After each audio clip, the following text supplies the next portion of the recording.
ఆశ జాతకాన్ని నమ్మేలా చేస్తుంది. కోరిక దేవుణ్ణి నమ్మేలా చేస్తుంది. బాధ మనిషిని నమ్మేలా చేస్తుంది. కానీ ధైర్యం ఒక్కటే నిన్ను నువ్వు నమ్మేలా చేస్తుంది.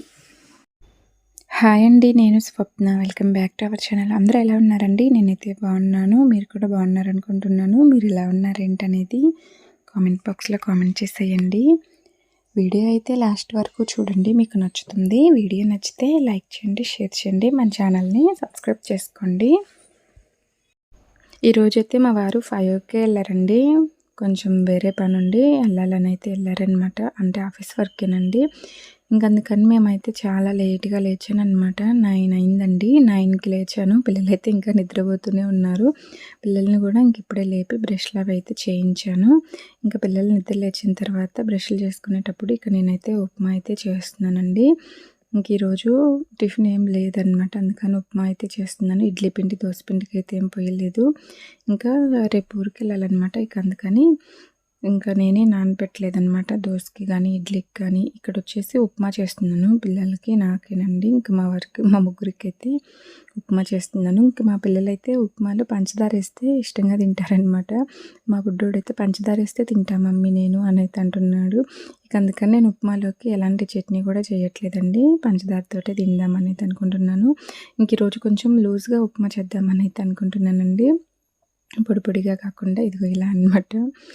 ఇలా ఇందులో అయితే నేను పైన కొంచెం పంచదార అయితే వేసుకొని తింటున్నానండి. పిల్లలకైతే ప్లేట్లు వేసి ఇచ్చాను. వేడిగా ఉంది కదా, కొంచెం చల్లారాక పెడదాంలే అని గోరువెచ్చగా అయినాక అలా అయితే ఉంచేసాను. నాకైతే ఇలా ఉప్మా అయితే బాగా నచ్చిందనమాట.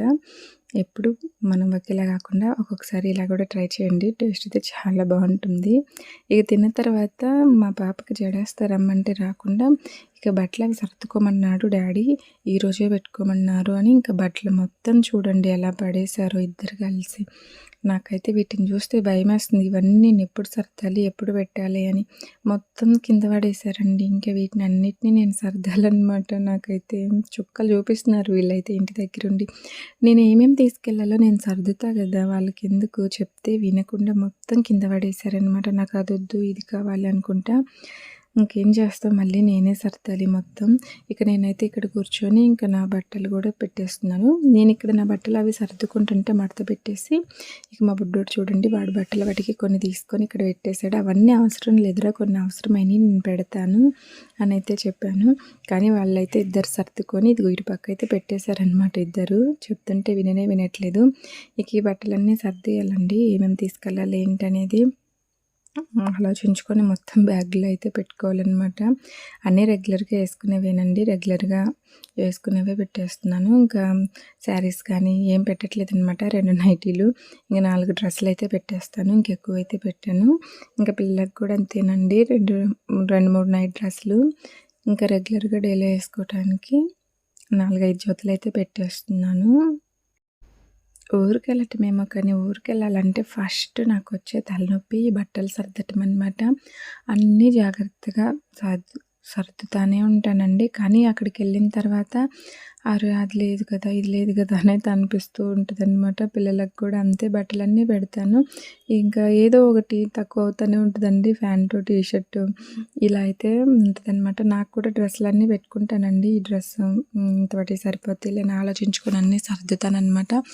కానీ అక్కడికి వెళ్ళిన తర్వాత నాకు బట్టలు అనేవి సరిపోవు అనమాట. చాలా కష్టంగా అనిపిస్తుంది. ఒక్కొక్కసారి ఇంకేమైనా ఫంక్షన్స్ అవి వచ్చినవంటే అంతేనండి.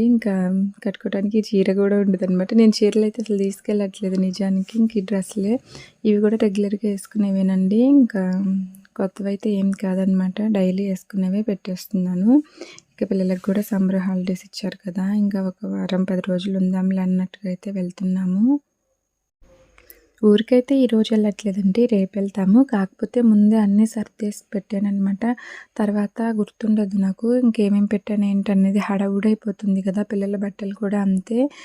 అందుకని బట్టలు ఏమేమి కావాలి ఏంటనేది అన్నీ సర్దుకోమన్నారనమాట మా వారు. అందుకని నేను కూడా అన్నీ సర్దేసుకున్నానండి. బ్యాగ్లో అయితే పెట్టేశాను. నేను ఎంతగానో ఆలోచించి అన్నీ పెట్టుకున్నా కానీ నాకు ఏదో ఒకటి తక్కువనే అనిపిస్తూ ఉంటుందండి, ఎందుకో ఏమో. నాకు ఊరికెళ్ళాలంటే ఈ బట్టలతోటే సగం తలనొప్పి అనమాట. బట్టలు సర్దటం, మళ్ళీ వచ్చిన తర్వాత తీసుకొచ్చిన బట్టల్ని తీసి ఉతకటం, సర్దటం. బట్టలతోటే పెద్ద తలనొప్పిలాగా ఉంటుంది. అన్నీ సర్దాలి. ఇక ఏదన్నా తక్కువైందనుకో బట్టలన్నీ పెట్టమన్నాను కదా, పిల్లలకి అది పెట్టలేదా, ఇది పెట్టలేదని మా వారైతే అంటారనమాట. నాకైతే ఇప్పుడు ఇదంతా అలవాటైపోయింది కానీ నిజానికి నాకు పెళ్లి కాకముందైతే మా ఊరు, మా పక్కన ఊరు తప్పించి ఇంక వేరే ఊరే తెలీదనమాట. మా అమ్మమ్మ వాళ్ళ ఊరు, మా ఊరు, ఇంకా నేను చదువుకోవడానికి పక్కన ఊరు వెళ్ళానని చెప్పాను కదా, ఆ ఊరు ఇంతవరకే తెలుసండి. ఇంకా నిజంగా నాకు ఇలా అద్దెకుంటారని కూడా తెలియదండి. అంటే మా ఊర్లో అందరికీ ఎవరికి వాళ్ళకే చిన్నదో పెద్దదో ఏదో ఒకటి ఇల్లు అయితే ఉందన్నమాట. అందరికీ ఇలానే ఇల్లులు ఉంటాయి అనుకునేదాన్ని. ఇలా అద్దెలుకుంటారు, ఇలా జాబ్ చేస్తా ఇట్లా బయటకు వచ్చి ఉంటారని అయితే నేను అసలు అనుకోలేదు. ఇదంతా చెప్తే మీకు వింతగా అనిపించవచ్చు కానీ 10 సంవత్సరాల క్రితం అప్పుడు ఎలా ఉంటుందో చూడండి. నేనైతే ఇంతలా ఇప్పుడు అలవాటైపోయిందిలేండి, అన్నీ కొంచెం కొంచెం తెలుస్తున్నాయి అనమాట. కానీ అప్పుడైతే నేనైతే మా వారిని ఎంగేజ్మెంట్ అయిపోయినాక అడిగాననమాట. అద్దెకుంటారా, అట్లా ఎట్లా అలా కూడా ఉండొచ్చా, అలా కూడా ఇల్లులు అద్దెలకి ఇస్తారా అని అయితే అన్నానమాట. నిజంగా నేనైతే ఇది మా వారిని అడగండి కావాలంటే. ఎంగేజ్మెంట్ అయిపోయిన తర్వాత అద్దెకుంటున్నామని అయితే అన్నారు. అదేంటి అద్దెకుండేదేంటి, ఇల్లులు కూడా అద్దెకిస్తారా, ఇలా కూడా ఉండొచ్చా అని అయితే అనుకున్నాను. అలా అనమాట. కానీ ఇప్పుడు నేనైతే ఇలా అద్దెంట్లో ఉంటూ ఇల్లులన్నీ మారాల్సి వస్తుంది ఒక్కొక్కసారి. అంటే మనం ఒకే ఇంట్లో పర్మనెంట్గా ఉండలేము కదా, మనకి ఏదైనా ప్రాబ్లం వస్తే ఇంకొక ఇల్లు చూసుకుంటూ వెళ్ళిపోతూ ఉంటాం కదా. ఇవన్నీ సర్దటం, తీయటం, పెట్టటం, ఎక్కడికక్కడ ఇవన్నీ తీసుకొని వెళ్ళటం, ఇదంతా అయితే నాకు స్టార్టింగ్లో అయితే కొత్తగా అనిపించింది. కాకపోతే ఇప్పుడు అలవాటైపోయిందనమాట ఇలా అద్దెలలో ఉండటం. ఇట్లా నేను చెప్పింది మీకు నిజంలా అనిపించకపోవచ్చు అండి, ఇదైతే నిజమండి. నాకు పెద్దగా తెలియదనమాట బయట ప్రపంచము. అంతకుముందు నా కాడ ఫోన్ కూడా ఉండదు. చిన్న ఫోన్ కూడా యూజ్ చేయను. అసలు నేను పెళ్లి కాకముందు ఫోన్ కూడా టచ్ చేయలేదనమాట. నార్మల్గా ఇంట్లో చిన్న ఫోన్ ఉంటుంది, అది కూడా ఎప్పుడు ముట్టుకోను. మా అమ్మ నాన్నలు అయితే అసలు ఫోనే టచ్ చేయనీరు. కానీ నాకు ఇంకెలా తెలుస్తుంది చెప్పండి, మా ఊర్లో మాత్రం అందరికీ ఇల్లులు ఉన్నాయండి. చిన్న ఇల్లు, పెద్ద ఇల్లు, ఎవరికి తగ్గిల్లు వాళ్ళకి ఏదో ఒకటి ఇల్లు ఉందనమాట. ఇంక ఇలా అద్దెకుంటారని నాకు ఎలా తెలుస్తుంది చెప్పండి. అప్పుడు ఇంక ఇలా జాబులు చేస్తారు, ఇలా ఉంటారని కూడా నాకు పెద్దగా తెలీదు. జాబ్ చేస్తారని తెలుసు కానీ ఎవరికి వాళ్ళే సొంత ఇంట్లో ఉంటారేమోనని అయితే అనుకునేదాన్ని. ఇంక ఇలా సిటీకి వచ్చి ఇలా రెంట్లకు ఉండి ఇలా అద్దెలకు కూడా ఇల్లులు కట్టిస్తారని ఇవన్నీ పెద్దగా తెలియదు అనమాట అప్పుడు. ఇప్పుడైతే అంతా తెలిసిందేలండి. ఇంకా ఫోన్ కూడా ఎక్కువ యూజ్ చేస్తుంటాను కదా, ఫోన్ మన చేతిలో ఉంటే మనకు తెలియని విషయమే ఉండదు కదా. మనకి ఏదైనా తెలియకపోయినా ఫోన్ ద్వారా అయితే తెలుసుకోవచ్చు కదా. నేను అప్పటికి ఇప్పటికి చాలానే మారిపోయానండి. కొన్ని విషయాలు చాలా విషయాలే తెలుసుకున్నానమాట. ఓకే అండి, నేను చెప్పింది మాత్రం నిజం. మీరు ఎలా అర్థం చేసుకున్నా నేనైతే ఏం చేయలేను. ఇక్కడైతే ఈరోజు వంట అయితే చేస్తున్నాను. అదే బంగాళదుంప ఫ్రై అయితే చేస్తున్నాను. పక్కనైతే రైస్ పెట్టేసానండి. ఇక్కడ బంగాళదుంప కర్రీ కూడా రెడీ అవుతుంది. ఇక్కడ ఇందులో పసుపు, ఉప్పు వేసి ఒకసారి కలిపేసాను కదా, 2-3 నిమిషాలు ఉంచేసి కొంచెం బంగాళదుంప ముక్క వేగిన తర్వాత కారము, ఇంకా అలాగే ధనియాల పొడి అయితే వేస్తున్నాను. బంగాళదుంప ముక్క ఉడకకుండా కారం వేసామంటే చాలా టైం పడుతుందండి అది ఆగటానికి. అందుకని బంగాళదుంప ఒక 70% వేగిన తర్వాత మనం కారం వేసుకున్నామంటే బాగానే పట్టుకుంటుంది కర్రీకి. అలా అయితే చేస్తాను నేనైతే. ఇదిగో ఇక్కడైతే మొత్తం ఒకసారి కలిపేస్తున్నాను. ఫస్ట్‌లో నేను వంట చేసేటప్పుడు అండి బంగాళదుంప, టమాటా కూర అయితే వండాననమాట. బంగాళదుంపలు, టమాటాలు కట్ చేసేసి ఫస్టే ఉప్పు, కారం, ఇంకా పసుపు, ధనియాల పొడి అన్నీ అయితే వేసాను. వేసి నీళ్ళు పోసాను. చాలాసేపు ఉంచానండి. ఆ బంగాళదుంప ముక్క అయితే ఉడకనే ఉడకట్లేదు. ఇదేంటి అసలు ఎంతసేపు ఉంచినా ఉడకట్లేదు అని అయితే అనుకునేదాన్ని. ఇంక మళ్ళీ నీళ్ళన్నీ ఇంకిపోయాయండి. మళ్ళీ కొన్ని నీళ్ళు పోసి మళ్ళీ మూత పెట్టి అయితే ఉడికిచ్చేదాన్ని అనమాట. మా అమ్మకి ఫోన్ చేస్తే ముందు కారం వేస్తే ఎలా ఉడికిద్దని అయితే చెప్పింది. అప్పటి నుంచి నేను కర్రీలు చేసేటప్పుడైతే కారం ముందు వేయననమాట. కొంత వేగిన తర్వాత అయితే వేస్తూ ఉంటాను. బంగాళదుంప ముక్కలైతే అసలు ఉడకనే ఉడకవండి. మనం ఫస్టే కారం వేసామంటే మాడిపోతూ ఉంటుంది ఊరికే. ఓకే అండి, నేనైతే ఇక్కడ రైసు, కర్రీ అయితే రెడీ అయిపోయినాయి. ఇంకా పెట్టుకొని తింటున్నానండి. ఫస్ట్ అయితే రైస్ పెడుతున్నాను, తర్వాత కర్రీ చేసుకొని తింటున్నాను. ఇంకా పిల్లలకు కూడా తినిపించాలండి. నేనే తినిపిస్తాను. వాళ్ళైతే తిందురు రండి అంటే అస్సలు రావట్లేదు. ఇంకా పిల్లల దగ్గరికి నేనే వెళ్ళి కూర్చోబెట్టుకొని తినిపిస్తాననమాట. అన్నం వేడిగా ఉంది, కూర వేడిగా ఉంది. ఇక అందుకని కలిపిన దాకైతే ఇక్కడ కూర్చొని తర్వాత పిల్లలకైతే తినిపిచ్చేస్తాను. మా అమ్మ అయితే నేను చాలా సార్లు మా అమ్మ దగ్గర, మా నాన్న దగ్గరే తినేదాన్నండి చిన్నప్పుడు. పెళ్ళయ్యాక గూడా మా అమ్మ ప్లేట్‌లో అయితే చాలా సార్లు తిన్నాననమాట. మా అమ్మే తినిపిచ్చేది. తినిపిచ్చేటప్పుడు మా అమ్మ ఫస్ట్ ముద్ద తింటదనమాట. "ఎందుకు మా ఫస్ట్ ముద్ద నువ్వు తింటావు నాకు పెట్టకుండా" అంటే మా అమ్మ ఒకటి చెప్పిందండి. పిల్లలకి తినిపిచ్చాక మిగిలిన అన్నం మనం తినకూడదు. మనం తినేటప్పుడు మన ప్లేట్‌లో పిల్లలకి పెట్టొచ్చు. పిల్లలకి పెట్టే ప్లేట్‌లో మనం తినకూడదనైతే చెప్పింది. మీకు అర్థమైందా? అప్పుడైతే నాకు అర్థం కాలేదు. తర్వాత అర్థమైందనమాట. అంటే మనం అన్నం తింటాం కదా! ఫస్ట్ ఒక ముద్ద తిని పిల్లలకి తినిపిచ్చొచ్చు. ఫస్ట్ పిల్లలకి తినిపిచ్చి అదే ప్లేట్‌లో మనం తినకూడదంట. అలా తింటే పిల్లలకి బలం రాదంట. అలా అయితే చెప్పింది.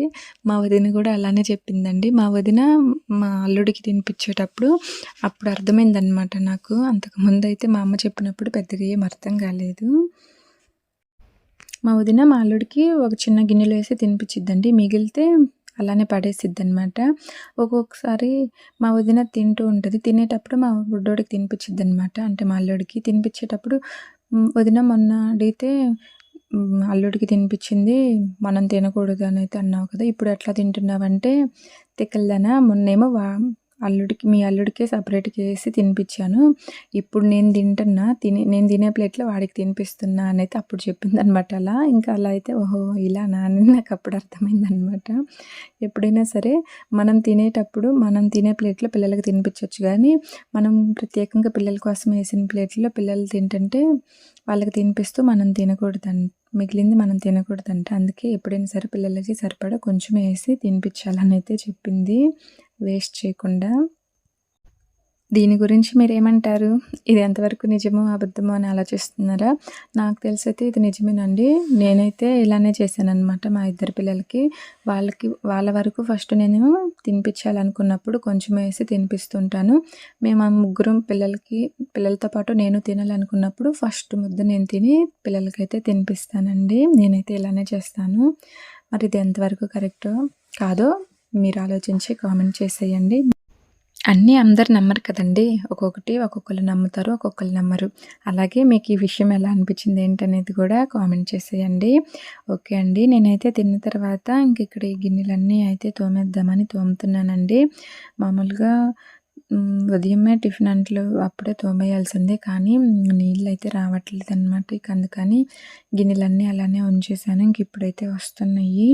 మొత్తం తోమేస్తే ఒక పని అయిపోతుంది కదా! మళ్ళీ నీళ్ళు ఆగిపోయినాయి అంటే గిన్నెల షింకులు అలానే ఉంటాయని గిన్నెలైతే తోమేస్తున్నానండి. వీడియో అయితే లాస్ట్ వరకు చూడండి.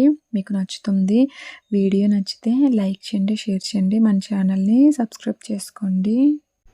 ఈ మధ్య చాలామందికి పెద్దవాళ్ళల్లో బీపీ పెరిగి తలలో నరాలైతే చిట్లుతున్నాయంటండి.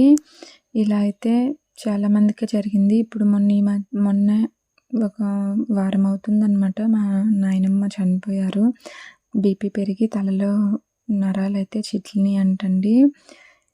అంతకుముందు లాస్ట్ ఇయర్ అయితే మా నాయనమ్మేనండి. కాకపోతే మా నాన్న వాళ్ళ చిన్నమ్మ అనమాట. మా నాన్న వాళ్ళ చిన్నమ్మ. మా చిన్న నాయనమ్మ ఇది. ఆ నాయనమ్మకి కూడా బీపీ పెరిగి తలలో నరాలైతే చిట్లినియండి. ఇంకా అలా ఆపరేషన్ చేయటానికి కూడా వీలుండదు అని అయితే చెప్పేశారనమాట.